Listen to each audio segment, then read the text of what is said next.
لە ئەنجامەکە رازینە خۆتان دیتانەوەڕۆ یعنی دەبا لە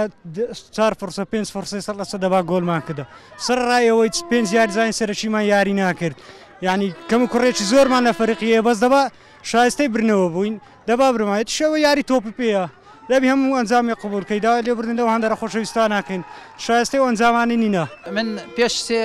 سێ ڕۆژ ئەم تیپە مەرگت تیپەکەدەك ئاشێکی باش بوو باش نەبوو بەڵام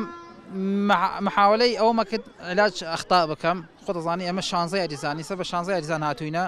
لەخوا بە زیاد بێ نەتیجەیەکی زۆر باشە من يعني زۆر لێ رازیم لە مەلعەبی خەسم تیپی خەسم نقطەیە بینی حەساو کە تووسی نقطەکەت هێناوە بەرحاڵ بەر با بڵێن شەقڵاوەش عینەن منافسە لە ئێمە لە ڕیزبەندی خواری ماڵین عینە منافسی ئێمەیە بەس لەخوا بە زیاد بێ کە ئەو شتانی کە دامە تیپەکە و کە خطط یاری و شت و ئەو شتانی کە تەطبیقمان کرد ئەو درۆژەی ڕابردوو تطبیقیان کرد و بە زیادشەوە و بەڕاستی تیپی شەقڵاوە ینی